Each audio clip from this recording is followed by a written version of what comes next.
Miss হবে না আপনার পছন্দের টিভি শো। দেখুন জি5 অ্যাপে একদম ফ্রি। মন দিয়ে আজ আমি নাতিবাবুর মঙ্গল কামনা করব।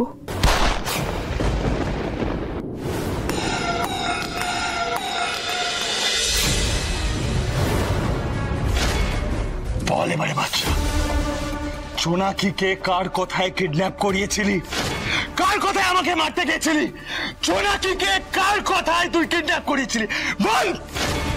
তোমার বাকি পেমেন্টটা দেখে না অনেকটা বেশি আছে, কাজটাও কিন্তু সেরকমই হওয়া চাই। মেয়েটা যেন পালাতে না পারে, আর কোনো গন্ডগোল যদি হয় তাহলে কিন্তু। আচ্ছা আচ্ছা বলছি বলছি জোনাকি বিশ্বাসকে আমি কিডন্যাপ করেছিলাম। কিডন্যাপ করার বরাত দিয়েছিল রঘুরায়। রঘুরায়ের কথায় আমি কাজগুলো করেছি। তার মানে তুই রঘুরাইয়ের কথায় জোনাকিকে কিডন্যাপ করতে যাচ্ছিলি, আর যখন রঘুরাই তোকে টাকাটা দিচ্ছিল তখনই জোনাকি দেখে নিয়েছিল। And that's where she spotted you. অনেক হয়ে গেছে, your game is over বাচ্চা।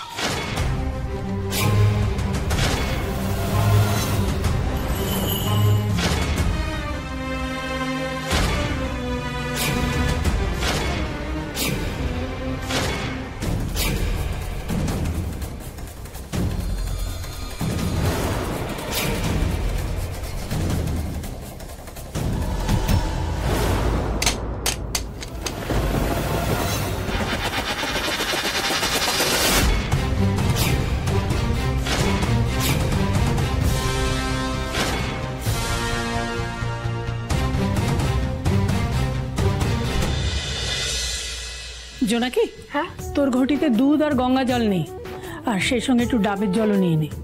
আচ্ছা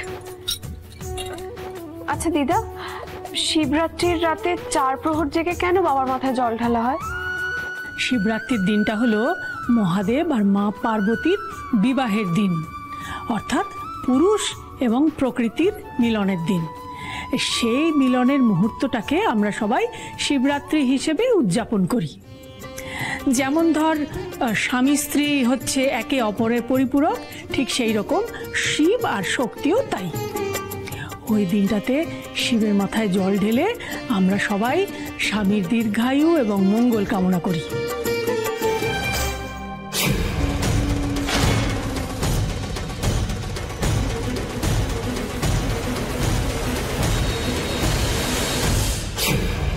আমার পুজো তুমি গ্রহণ করো হে ভোলে বাবা। মন দিয়ে আজ আমি নাতিবাবুর মঙ্গল কামনা করব, ওনার দীর্ঘ জীবন আর সুস্থতা কামনা করব। আমার প্রার্থনায় ওনার মঙ্গল হবে তো?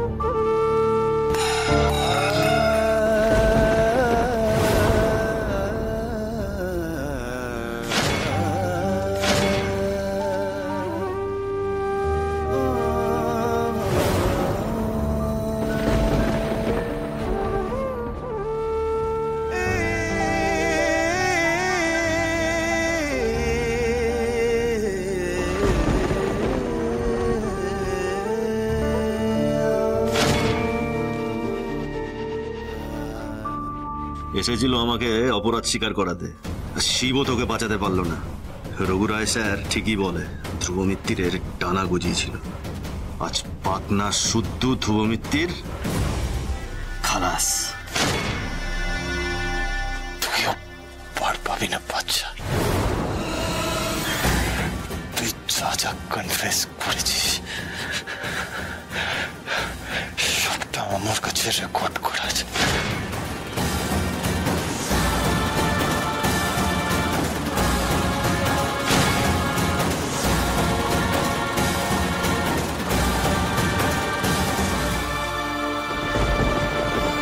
মরতে মরতে আবার থ্রেড মারছে। যা লাশটাকে বাইপাসের সাইডে ফেলে দিয়ে আয়।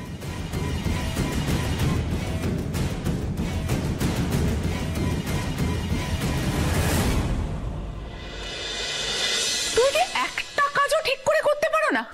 তাহলে তো ঘটা করে পুজো করার দরকার কি? দেখুন তো মা, কি অমঙ্গলের কাণ্ড একটা ঘটে গেল আজকে পুজোর দিনে। এমন একটা অলক্ষণে কাণ্ড। এমন কেন হলো বলো না? এমন অঘটন কেন ঘটলো? সবকিছু ঠিকভাবে হবে তো? ও জোনাকি, তুই অন্য মানুষক হয়ে একই কাণ্ড ঘটালি বলতো? কোনো বিপদ আপদ হবে না তো? জোনাকি সর্বনাশ হয়ে গেছে। কি হচ্ছে? ভাইপোর গুলি লেগেছে, ভাইপোর গুলি লেগেছে, ভাইপোর গুলি লেগেছে।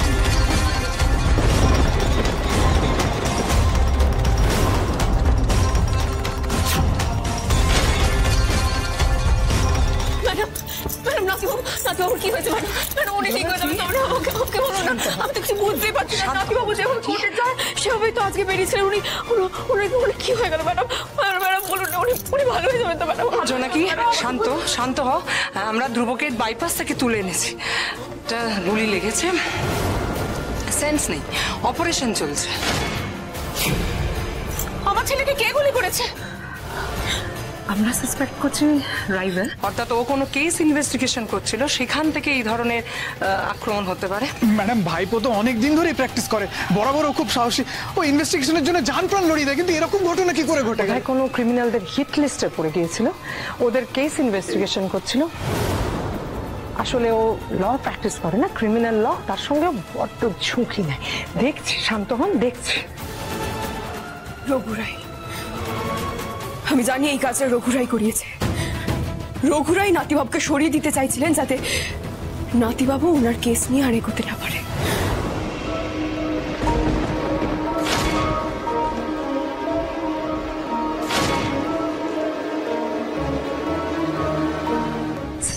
পেশেন্ট কেমন আছে? আমি ওর মা। অপারেশন হয়ে গেছে, ওর জ্ঞান ফিরেছে। আমি এবার দেখতে চাই আমার ছেলেকে। অপারেশন চলছে ম্যাডাম, প্রচুর ব্লাড লস হয়েছে। এখন অবস্থা খুব একটা ভালো নয়।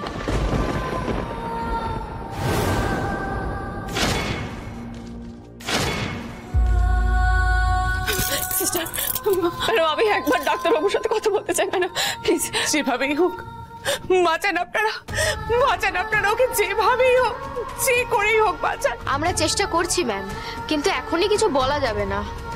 ডাক্তার ওটিতে আছেন, উনি অপারেশন শেষ করে আপনাদের সাথে কথা বলে নেবেন। পেশেন্টের প্রচুর ব্লাড দরকার। আমি ছাড়বো না রঘুরাইকে, কিছুতেই ছাড়বো না। আমি শেষ করে দেবো ওকে। রঘুরাই নয়, রঘুরাই নয়।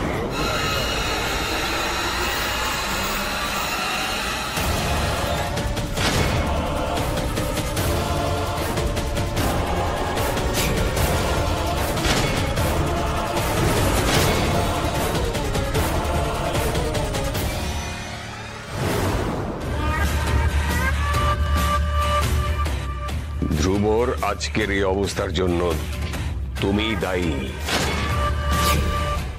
জি5 ডাউনলোড করুন আর সব এপিসোড দেখুন একদম ফ্রি।